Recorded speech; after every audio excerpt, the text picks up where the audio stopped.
ശരവണഭവ. എല്ലാവർക്കും കാർത്തികേയം യൂട്യൂബ് ചാനലിലേക്ക് സ്വാഗതം. ഭഗവാൻ മുരുകൻ്റെ ജന്മനാളായ വൈകാശി വിശാഖം ഇങ്ങെത്തി. ഭഗവാൻ ജനിച്ച ദിവസം നമ്മുടെയൊക്കെ ജീവിതത്തിൽ ഒരുപാട് മാറ്റങ്ങൾ ഉണ്ടാവുന്ന ദിവസം. ഭഗവാനെ ഭക്തിയോടുകൂടി പ്രാർത്ഥിച്ചാൽ തീർച്ചയായും നമ്മുടെ ജീവിതത്തിൽ അതിൻ്റേതായിട്ടുള്ള മാറ്റങ്ങൾ ഉണ്ടാകും.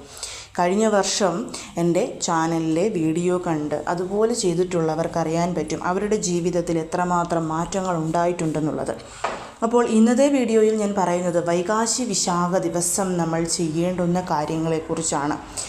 നിങ്ങൾ കഴിയുന്നതും നിങ്ങളെക്കൊണ്ട് പറ്റുമെങ്കിൽ നിങ്ങൾ ചെയ്യണം. അല്ലെങ്കിൽ വീട്ടിലുള്ള ഭർത്താവിനെ കൊണ്ടോ അങ്ങനെ അല്ലെങ്കിൽ മക്കളെ കൊണ്ടോ ഒക്കെ ചെയ്യിക്കാൻ ശ്രമിക്കണം.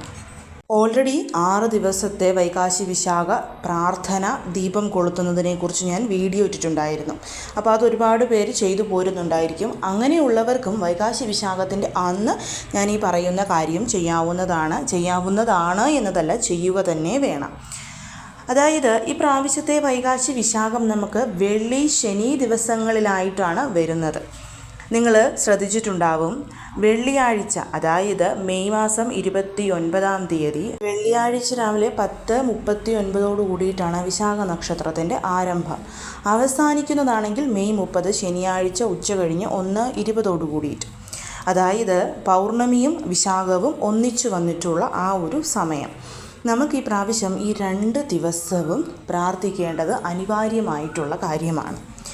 അതായത് ഒരു ദിവസം മെയ് 30-ാം തീയതി ആണല്ലോ വൈകാശി വിശാഖം, അന്ന് മാത്രം പ്രാർത്ഥിച്ചാൽ പോരെ എന്ന് നിങ്ങൾക്കൊരു സംശയം തോന്നാം. ഞാൻ നമ്മുടെ 6 ദിവസത്തെ വീഡിയോയിൽ എടുത്തു പറഞ്ഞൊരു കാര്യമുണ്ടായിരുന്നു. അച്ഛനെയും അമ്മയെയും പ്രാർത്ഥിക്കാതെ നമ്മൾ മുരുക ഭഗവാനെ പ്രാർത്ഥിച്ചാൽ നമുക്ക് കിട്ടുന്ന ഫലം കുറഞ്ഞിരിക്കും എന്നുള്ളത്. അതുമാത്രവുമല്ല, ഈ വിശാഖം നക്ഷത്രത്തിന് വളരെ വലിയ ഒരു പ്രത്യേകത കൂടിയിട്ടുണ്ട്. അതായത് വെള്ളിയാഴ്ച വിശാഖ നക്ഷത്രം വന്നു കഴിഞ്ഞാൽ ഒരു ഫലം, ശനിയാഴ്ച വിശാഖം നക്ഷത്രം വന്നു കഴിഞ്ഞാൽ മറ്റൊരു ഫലം. അപ്പം നമുക്കത് എന്താണെന്നുള്ളത് നോക്കാം. അതിനു മുൻപ് ആദ്യമായിട്ടാണ് നിങ്ങൾ ഈ ചാനൽ കാണുന്നതെന്നുണ്ടെങ്കിൽ ചാനലൊന്ന് സബ്സ്ക്രൈബ് ചെയ്യുവാനും വീഡിയോ മുഴുവനായിട്ട് കണ്ട് ഇഷ്ടപ്പെട്ടാൽ ലൈക്ക് ചെയ്യുവാനും ഷെയർ ചെയ്യുവാനും മറക്കരുത്. അപ്പം എന്താണ് ഈ ഒരു ഫലം എന്നുള്ളത് നമുക്ക് നോക്കാം. ഫ്രൈഡേ ഈവനിങ്, അതായത് വെള്ളിയാഴ്ച സന്ധ്യയ്ക്കാണ് നമ്മൾ വൈകാശി വിശാഖത്തിൻ്റെ ആദ്യത്തെ കാര്യം ചെയ്യേണ്ടത്.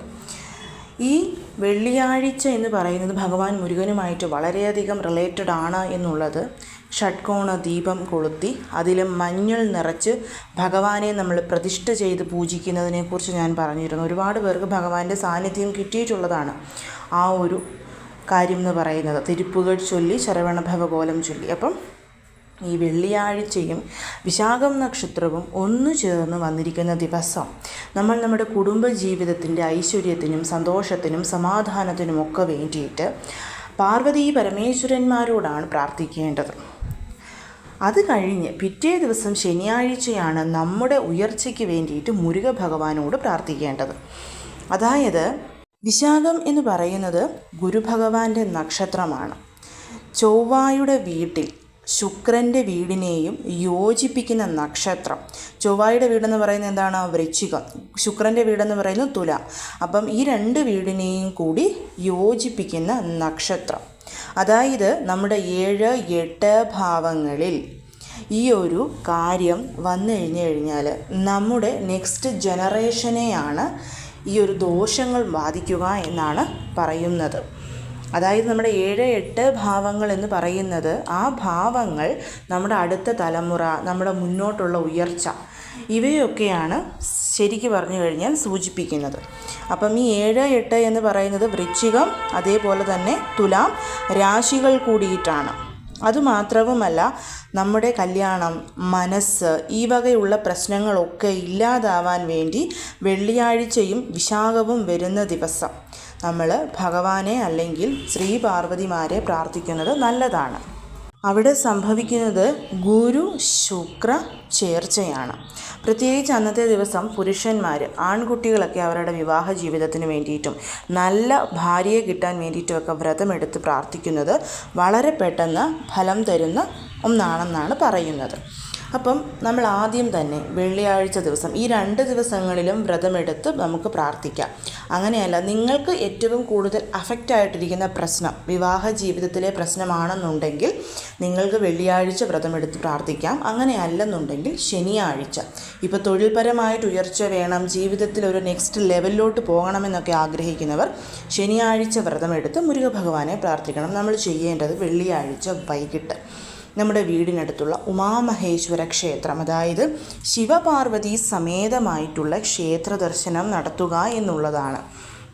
അന്നത്തെ ദിവസം നമ്മൾ വ്രതമെടുക്കണം. വ്രതമെന്ന് പറയുമ്പോൾ നോൺ വെജ് ഒഴിവാക്കിക്കൊണ്ട് പാലും പഴങ്ങളും മാത്രം കഴിച്ചുകൊണ്ടുള്ള വ്രതമാണ്. ശാരീരിക അസ്വസ്ഥതകൾ, മെഡിസിൻസ് ഒക്കെ എടുക്കുന്നവർക്ക് ഒരു നേരം വേണമെങ്കിൽ അരിയാഹാരം കഴിക്കാവുന്നതാണ്. എന്നിട്ട് അന്ന് വൈകിട്ട് നമ്മൾ ശിവപാർവതി ക്ഷേത്രത്തിൽ, രാവിലെ പോവരുത്, കാരണം 10 മണിക്ക് ശേഷമാണ് വിശാഖ നക്ഷത്രത്തിൻ്റെ ആരംഭം. അത് സന്ധ്യയ്ക്ക് നമ്മൾ ക്ഷേത്രത്തിൽ പോകുന്നതാണ് നല്ലത്. അപ്പോൾ വീടിനടുത്തുള്ള ശിവപാർവതി ക്ഷേത്രത്തിൽ നമ്മൾ പോയി ദർശനം നടത്തിയിട്ട് ദേവിക്ക് നമ്മൾ നല്ല പിങ്ക് കളറിലെ സാരിയോ ബ്ലൗസ് പീസോ, അങ്ങനെ അല്ലെങ്കിൽ നമ്മൾ പോകുന്ന ക്ഷേത്രത്തിൽ ചിലപ്പോൾ നമുക്ക് അവിടുത്തെ ദേവന് സമർപ്പിക്കാൻ വസ്ത്രം കിട്ടും. അതിൽ പിങ്ക് കളറുണ്ടെങ്കിൽ അത് വാങ്ങിച്ചാലും മതിയാവും. ഒപ്പം തന്നെ പിങ്ക് കളറിലെ വാടാമല്ലിപ്പൂക്കൾ, റോസപ്പൂവ്, അതേപോലെ തന്നെ താമരപ്പൂവ്. ഇനി ഇത് കിട്ടാനില്ലാത്തവർ നല്ല മണമുള്ള മുല്ലപ്പൂവ്, അതേപോലെ ചെമ്പകപ്പൂവൊക്കെ ആണെങ്കിലും അമ്മയ്ക്ക് സമർപ്പിക്കാം. അതേപോലെ അത്തറൊക്കെ വാങ്ങിച്ച്, അത്തറെന്ന് പറയുമ്പോൾ നമുക്ക് മുല്ലപ്പൂവിൻ്റെയും റോസപ്പൂവിൻ്റെയും ഒക്കെ പെർഫ്യൂംസ് മേടിക്കാൻ കിട്ടുമല്ലോ, വളരെ ചെറിയ ബോട്ടിൽ മതി. അത് വാങ്ങിച്ചു കൊടുത്താൽ സ്വീകരിക്കുന്ന ക്ഷേത്രമാണെങ്കിൽ അത് കൊടുക്കാം. അതേപോലെ സാമ്പ്രാണി, നമുക്ക് മുല്ലപ്പൂവിൻ്റെയും റോസപ്പൂവിൻ്റെയും ചന്ദനത്തിൻ്റെയും ഒക്കെ സാമ്പ്രാണികൾ കിട്ടുമെങ്കിൽ അത് വാങ്ങിച്ചു കൊടുക്കാവുന്നതാണ്. ഇതൊക്കെ വാങ്ങിച്ചു കൊടുത്ത് അമ്മയോട് എൻ്റെ കുടുംബജീവിതം ഏറ്റവും നല്ലതാക്കി തരണമെന്ന് പ്രാർത്ഥിക്കണം. അതേപോലെ ഭഗവാൻ മഹാദേവനും നമ്മൾ മുല്ലപ്പൂക്കൾ, നല്ല മണമുള്ള പൂക്കൾ, ഭഗവാന് ചന്ദനത്തിരി, ഭഗവാന് നീല കളറിലെ പട്ട്, ഇതൊക്കെ വാങ്ങിച്ചു കൊടുത്ത് പ്രാർത്ഥിക്കണം. ഇത്ര മാത്രം നമ്മൾ ചെയ്താൽ മതി. വേറെ പ്രത്യേകിച്ച് ദീപം കൊളുത്തണം, ധൂപം അങ്ങനെയൊന്നുമില്ല. ഒപ്പം തന്നെ ഓം ഉമാമഹേശ്വരായ നമഃ എന്നുള്ള മന്ത്രം നമ്മൾ 108 പ്രാവശ്യം ക്ഷേത്രത്തിലിരുന്ന് ജപിക്കാൻ പറ്റുമെങ്കിൽ ക്ഷേത്രത്തിലിരിക്കാം. അങ്ങനെയല്ലെങ്കിൽ വീട്ടിലിരുന്നാണെങ്കിലും അന്ന് സന്ധ്യയ്ക്ക്, അതായത് വെള്ളിയാഴ്ച വൈകുന്നേരം ജപിക്കുക എന്നുള്ളതാണ്. അപ്പം നമ്മൾ മുരുകഭഗവാനെ പൂജിക്കുന്നതിന് മുൻപ് ആദ്യം തന്നെ ദേവിയെയും ദേവനെയും, കാരണം ശിവനും ശക്തിയും ചേർന്നാണ് മുരുകൻ ഉണ്ടായിട്ടുള്ളത്. അപ്പം അതുകൊണ്ടാണ് ഞാൻ അന്നത്തെ ആ പൂജയിലും നിങ്ങളോട് പറഞ്ഞത്, ആദ്യം തന്നെ ഓം നമഃശിവായ 3 പ്രാവശ്യവും ഓം ശക്തി 3 പ്രാവശ്യവും ചൊല്ലിയതിന് ശേഷം മാത്രമേ നമ്മൾ ആ ഒറ്റവരി മന്ത്രം ചൊല്ലാൻ പാടുള്ളൂ എന്നുള്ളത്. കാരണം അച്ഛനെയും അമ്മയെയും പ്രാർത്ഥിച്ചതിന് ശേഷം ഭഗവാനെ പ്രാർത്ഥിച്ചെങ്കിലേ നമുക്ക് പൂർണ്ണമായിട്ടുള്ള ഫലം കിട്ടും. അപ്പം ഇവരെ നമ്മൾ ആദ്യം സന്തോഷിപ്പിക്കുക എന്നുള്ളതാണ്.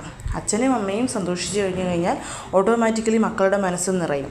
അപ്പോൾ അതേപോലെ നമ്മൾ അച്ഛനെയും അമ്മയെയും പ്രാർത്ഥിക്കുന്നു. കാരണം ഞാൻ നേരത്തെ പറഞ്ഞതുപോലെ നമ്മുടെ 7, 8 ഭാവങ്ങൾ മുൻജന്മ കർമ്മദോഷങ്ങളെയാണ് കയറി പിടിക്കുന്നത്. അതായത് ഈ 7, 8 എന്ന് പറയുന്നത് എന്താണ്? നമ്മുടെ നെക്സ്റ്റ് ജനറേഷൻ, സന്താന ഭാഗ്യം, അതേപോലെ തന്നെ തൊഴിൽ, വിവാഹ ജീവിതം, ഇവയൊക്കെയാണ് നമ്മുടെ 7, 8 ഭാവങ്ങൾ. അപ്പം നമ്മുടെ മുൻജന്മത്തിലെ എല്ലാ കർമ്മദോഷങ്ങളും കയറി പിടിക്കുന്നത് നമുക്ക് തന്നെ അറിയാം. മിക്കവാറും എല്ലാവരുടെയും പ്രശ്നം എന്താണ്? വിവാഹ ജീവിതത്തിൽ പ്രശ്നം ഉണ്ടാകും, സന്താനഭാഗ്യമില്ലാതെ, ചെയ്യുന്ന തൊഴിലൊരു മനസമാധാനമില്ലായ്മ, ഇതൊക്കെയല്ലേ മിക്കവരെയും ബാധിക്കുന്ന പ്രശ്നങ്ങൾ, മിക്കവർക്കും കൂടുതലുള്ള പ്രശ്നങ്ങൾ. അപ്പം അതെന്ന് പറഞ്ഞു കഴിഞ്ഞാൽ നമ്മുടെ മുൻ ജന്മത്തിലെ കർമ്മദോഷങ്ങളാണ് ഇതേ കയറി പിടിക്കുന്നത്. അപ്പം ഈ തുലാം രാശിയിൽ ശനി ഉച്ചമാണ്, വൃശ്ചികത്തിൽ കേതു ഉച്ചമാണ്. അപ്പം ഈ ശനി കേതു ചേർച്ച എന്ന് പറഞ്ഞു കഴിഞ്ഞാൽ സന്യാസ ജീവിതമാണ്. സന്യാസ ജീവിതം എന്ന് പറഞ്ഞു കഴിഞ്ഞാൽ നമുക്ക് നമ്മുടെ വിവാഹ ജീവിതത്തിൽ വിരക്തി ഉണ്ടാവുക, വിവാഹം കഴിക്കാതെ ജീവിക്കുക, ഇങ്ങനെയുള്ള കാര്യങ്ങളൊക്കെ കൂടിച്ചേർന്ന് വരുന്നതാണ്. അപ്പം ഞാൻ പറഞ്ഞതുപോലെ നമ്മൾ ചെയ്യേണ്ടത് ഈ കാര്യമാണ്. അതുപോലെ പറയാൻ മറന്നുപോയത് ശിവഭഗവാന് പാലഭിഷേകം, ഭഗവാന് പാലഭിഷേകം, മുല്ലപ്പൂവ്, ഇതൊക്കെ നമ്മൾ ചെയ്യണം. ഒപ്പം തന്നെ വെള്ളിയാഴ്ച അന്നദാനം, ആർക്കെങ്കിലും ഒരാൾക്ക്, നിങ്ങൾക്ക് എത്ര പേർക്ക് കൊടുക്കാൻ പറ്റുമോ അത്രയും പേർക്ക് കൊടുക്കാം. അങ്ങനെയല്ലെങ്കിൽ ആർക്കെങ്കിലും, ഇപ്പോൾ ഓൾഡ് ഏജ് ഹോമൊക്കെ അറിയാമെങ്കിൽ അങ്ങോട്ട് അവിടേക്ക് നിങ്ങൾക്ക് സ്പോൺസർ ചെയ്യാവുന്നതാണ്. അല്ലെങ്കിൽ ഒരാൾക്ക് ഫുഡ് കൊടുക്കാവുന്നതാണ്. അതും അല്ല എന്നുണ്ടെങ്കിൽ പിന്നെ ചെയ്യാൻ പറ്റുന്നത്, നമുക്ക് അരി, ഒരാഴ്ചത്തേക്കുള്ള സാധനങ്ങൾ, അരി, പച്ചക്കറി, അങ്ങനെയുള്ള ധാന്യവകകളെല്ലാം കൂടി ഒരു 1, 2, 3 പേർക്ക് വാങ്ങിച്ചു കൊടുക്കുക. വളരെ ചെറിയ ലളിതമായിട്ടുള്ള ഒരു പരിഹാരമാണ് ഇത്. അപ്പോൾ ഇതാണ് നമ്മൾ വെള്ളിയാഴ്ച ചെയ്യേണ്ടത്. ഇത് ചെയ്ത് നല്ല കുടുംബജീവിതം തരണമെന്ന് നമ്മൾ ഭഗവാനോടും പാർവതി ദേവിയോടും പ്രാർത്ഥിക്കണം. നമ്മുടെ വിധിയെ മാറ്റി, കുടുംബ പ്രശ്നങ്ങൾ മാറ്റി നമുക്ക് ജീവിതത്തിൽ ഉയർച്ചയുണ്ടാവാൻ വേണ്ടിയിട്ടാണ്. ഇനി പിറ്റേ ദിവസം ശനിയാഴ്ച അവിടെ സംഭവിക്കുന്നതാണ്. വിശാഖം എന്ന് പറയുന്നത് ഗുരുഭഗവാന്റെ നക്ഷത്രമാണെന്ന് ഞാൻ പറഞ്ഞു. അപ്പോൾ ഈ ശനിയും വിശാഖവും ചേർന്ന് കഴിഞ്ഞാൽ ശനി ഗുരു ചേർച്ചയാണ്.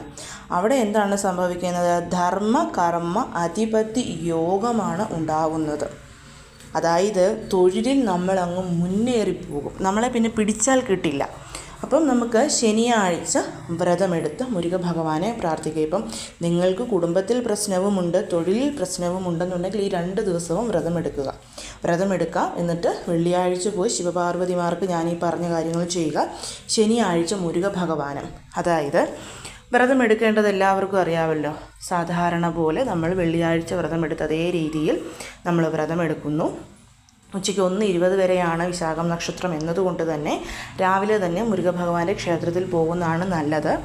നമ്മൾ അന്നത്തെ ദിവസം ചെയ്യേണ്ടത് കുറഞ്ഞതൊരു 3 കുട്ടികൾക്കെങ്കിലും അവരുടെ വിദ്യാഭ്യാസത്തിനാവശ്യമായ കാര്യങ്ങൾ വാങ്ങിച്ചു കൊടുക്കുക എന്നുള്ളതാണ്. ഇപ്പം നമ്മുടെയൊക്കെ അടുത്തുള്ള അനാഥാശ്രമങ്ങളിലൊക്കെ കുട്ടികളും കാണും. അപ്പം അങ്ങനെയുള്ള കുട്ടികൾ, സ്കൂളിൽ പോയി പഠിക്കുന്ന കുട്ടികൾക്ക് ആവശ്യമുള്ള വസ്തുക്കൾ, ബുക്ക്, ബാഗ്, കൊട, പേന, ചെരുപ്പ്, യൂണിഫോം അതുപോലെയുള്ള വസ്തുക്കൾ വാങ്ങിച്ച് കൊടുക്കുക എന്നുള്ളതാണ്. അങ്ങനെ അല്ലെങ്കിൽ കുഞ്ഞു കുട്ടികൾ, അതായത് ഇപ്പോൾ നമുക്കറിയാം ഒന്നുമില്ലാതെ വീടുകളിൽ ജനിക്കുന്ന കുഞ്ഞു കുട്ടികളുണ്ട്. അങ്ങനെ അല്ലെങ്കിൽ നമ്മൾ ഈ കുഞ്ഞു പിള്ളേരെയൊക്കെ എടുത്ത് വളർത്തുന്ന ചെറിയ സ്ഥാപനങ്ങളുണ്ട്. അത് അച്ഛനും അമ്മയും വേണ്ടാതെ ഉപേക്ഷിച്ചിട്ട് കുഞ്ഞു കുട്ടികളെ വളർത്തുന്ന സ്ഥാപനങ്ങളിൽ അവിടെയുള്ള കുഞ്ഞു കുട്ടികൾക്ക് അവർക്ക് വേണ്ടുന്ന ബേബി സെറ്റ് അതുപോലെയുള്ള കാര്യങ്ങൾ വാങ്ങിക്കൊടുക്കുക. അതായത് ഒരു 12 വയസ്സിന് താഴെയുള്ള കുട്ടികൾക്ക് പഠനത്തിനും പഠിക്കുന്ന കുട്ടികളല്ല, അങ്ങനെ അല്ലാത്ത കുട്ടികളാണെന്നുണ്ടെങ്കിൽ അവർക്ക് എന്താണോ ആവശ്യം അതനുസരിച്ചുള്ള വസ്തുക്കൾ വാങ്ങിച്ച് നമ്മൾ സമർപ്പിക്കുക എന്നുള്ളതാണ്. അതേപോലെ തന്നെ മുരുകഭഗവാന് ക്ഷേത്രത്തിൽ ആദ്യം ഇത് ചെയ്തിട്ട് മുരുകക്ഷേത്രത്തിൽ പോയി ഭഗവാന് പാലഭിഷേകം ചെയ്യാനുള്ള പാല് 1 ലിറ്ററോ 1/2 ലിറ്ററോ പാലഭിഷേകത്തിനുള്ള പാല് കൊടുത്ത് ഭഗവാന് അഭിഷേകം ചെയ്യണം. അതേപോലെ ഭഗവാന് നല്ല പൂക്കൾ സമർപ്പിക്കണം.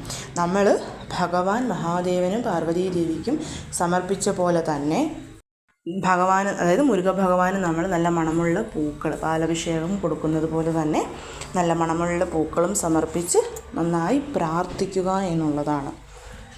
വളരെ ലളിതമായിട്ടുള്ള എന്നാൽ നമ്മുടെ വിധിയെ മാറ്റി ജീവിതത്തെ രക്ഷപ്പെടുത്തുന്ന, തൊഴിലിൽ മുന്നേറ്റം തരുന്ന ഒന്നാണിത്. ഒറ്റ വർഷമൊന്നും വേണ്ട, ഏകദേശം ഒരു 3-4 മാസങ്ങൾക്കുള്ളിൽ തന്നെ നമുക്കിതിൻ്റെ മാറ്റം അറിയാൻ പറ്റും. ഇനി 2 ദിവസം ഞങ്ങൾ അന്നദാനം ചെയ്യണോ, അതിൻ്റെയൊക്കെ ആവശ്യമുണ്ടോ? അന്നദാനത്തിന് നമ്മുടെ എല്ലാ ദോഷങ്ങളെയും ഇല്ലാതാക്കാനുള്ള കഴിവുണ്ട്. വിശന്നിരിക്കുന്നവന് കൊടുക്കണം, വിശപ്പിൻ്റെ വില അറിയുന്നവന് കൊടുക്കണം എന്ന് മാത്രമേ ഉള്ളൂ. ഇനി നമുക്ക് വീട്ടിൽ ചെയ്യേണ്ടുന്ന കാര്യം, ഇതൊക്കെ നമ്മൾ ക്ഷേത്രത്തിൽ ചെയ്യുന്നതാണല്ലോ. വീട്ടിൽ ചെയ്യേണ്ടുന്ന കാര്യം, അതായത് 6 ദിവസം തുടർച്ചയായിട്ട് ചെയ്യണമെന്ന് ഞാൻ പറഞ്ഞ കാര്യം നിങ്ങളൊക്കെ ചെയ്യുന്നുണ്ടാകും എന്ന് എനിക്കറിയാം. അതിനോടൊപ്പം ഈ ഒരു കാര്യം കൂടിയിട്ട് നമ്മൾ ചെയ്യേണ്ടതാണ്. അതായത് മറ്റൊന്നുമല്ല, ഒരു വർഷം, ഈ ഒരു വൈകാശി വിശാഖം മുതൽ അടുത്ത വൈകാശി വിശാഖം വരെ ഭഗവാൻ മുരുകൻ നമ്മളെ ചേർത്ത് പിടിക്കാനും ഭഗവാന്റെ പൂർണ്ണമായിട്ടുള്ള ആ ഒരു അനുഗ്രഹം നമുക്ക് ലഭിക്കാനും വേണ്ടിയിട്ട് നമ്മൾ ചൊല്ലേണ്ടുന്ന ഒരു മന്ത്രം കൂടിയിട്ടുണ്ട്. എല്ലാവർക്കും അറിയാം, കഴിഞ്ഞ വർഷവും ഞാനിത് നിങ്ങൾക്ക് പറഞ്ഞു തന്നതാണ്. ഇത് സ്പെഷ്യലി നമ്മൾ വൈകാശി വിശാഖത്തിന് മസ്റ്റായിട്ട് ചൊല്ലേണ്ടുന്ന ഒരു മന്ത്രമാണ്. ഞാൻ പറഞ്ഞു തന്നിരുന്നത് എന്താണ്? 6 ദീപങ്ങൾ നമ്മൾ കൊളുത്തണം എന്നുള്ളതാണ്. ഓരോ ദിവസവും ഓരോ ദീപങ്ങൾ കൊളുത്തി ശനിയാഴ്ച 6ാമത്തെ ദിവസം 6 ദീപങ്ങൾ കൊളുത്തണം എന്നുള്ളതാണ്. അപ്പോൾ നമ്മൾ ചെയ്യേണ്ടത് ഓരോ ദീപവും കൊളുത്തുമ്പം ഈ മന്ത്രം ചൊല്ലിക്കൊണ്ട് കൊളുത്തണം. ആ ദീപം കൊളുത്തി തീരുമ്പം ഒരു പ്രാവശ്യം ആ മന്ത്രം ചൊല്ലിത്തീരും. പിന്നെ 2ാമത്തെ ദീപം കൊളുത്തുമ്പം വീണ്ടും ഈ മന്ത്രം ചൊല്ലണം. 3ാമത്തെ ദീപം കൊളുത്തുമ്പം 3, അങ്ങനെ 6 പ്രാവശ്യം നമ്മൾ ചൊല്ലി 6 ദീപങ്ങളും നമ്മൾ കത്തിച്ചു. അതിനുശേഷം ഈ കത്തിച്ചു വെച്ചിരിക്കുന്ന ദീപങ്ങളുടെ എല്ലാം മുൻപിൽ കൈകൾ കൂപ്പി നമ്മൾ ഒരു പ്രാവശ്യം കൂടിയിട്ട് ഈ ഒരു മന്ത്രം ചൊല്ലണം. അത് നമ്മൾ ചൊല്ലിക്കഴിയുമ്പോൾ ടോട്ടൽ 7 പ്രാവശ്യം നമ്മൾ ചൊല്ലും. അതിനുശേഷം നിങ്ങൾക്ക് യൂട്യൂബിൽ ഈ സ്കന്ദഗുരു കവചം കംപ്ലീറ്റ് ആയിട്ട് കേൾക്കാവുന്നതാണ്. അപ്പോൾ പർട്ടിക്കുലറായിട്ട് ഈ ഒരു മന്ത്രം നമ്മൾ ചൊല്ലണം. ഇപ്പം ഒരു സംശയം വരും, എല്ലാ ദിവസവും ചൊല്ലേണ്ടുന്ന, അതായത് 6 ദിവസം ചൊല്ലേണ്ടുന്ന ഒരു മന്ത്രത്തെപ്പറ്റി ഞാൻ പറഞ്ഞു തന്നിരുന്നല്ലോ. ആ മന്ത്രം അത് 7 പ്രാവശ്യം ഞാൻ ഈ പറയുന്നൊരു മന്ത്രം ചൊല്ലിയതിന് ശേഷം നിങ്ങൾക്ക് ചൊല്ലാവുന്നതാണ്.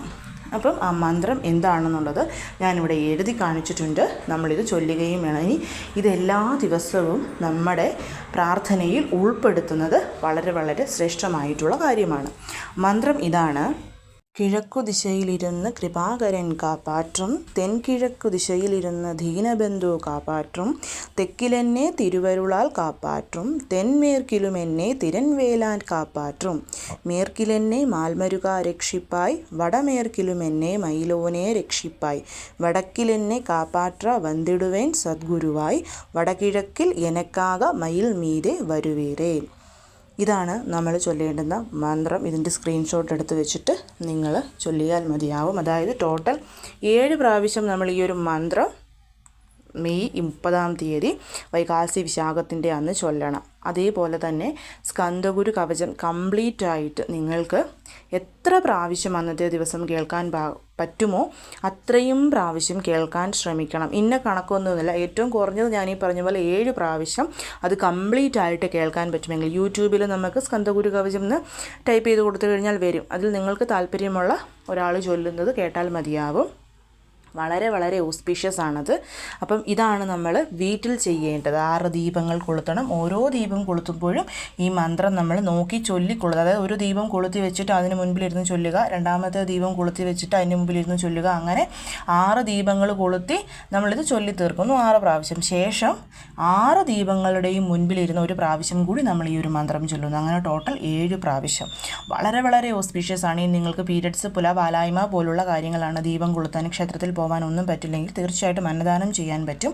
ഞാൻ പറഞ്ഞ കാര്യങ്ങളൊക്കെ ചെയ്യാൻ പറ്റും. പക്ഷേ ഈ ഒരു മന്ത്രം നമുക്ക് യൂട്യൂബിൽ കേൾക്കാവുന്നതാണ്. അപ്പോൾ എല്ലാവരും മറക്കാതെ ഇത് ചൊല്ലാനും ഞാൻ ഈ പറഞ്ഞ കാര്യങ്ങൾ ചെയ്യാനും കേൾക്കാനും ശ്രമിക്കണം. തീർച്ചയായിട്ടും അതിൻ്റെ മാറ്റം നിങ്ങളുടെ ജീവിതത്തിൽ, കുടുംബജീവിതത്തിൽ, നമ്മുടെ മക്കളുടെ ജീവിതത്തിലൊക്കെ ഉണ്ടാവുന്നതാണ്.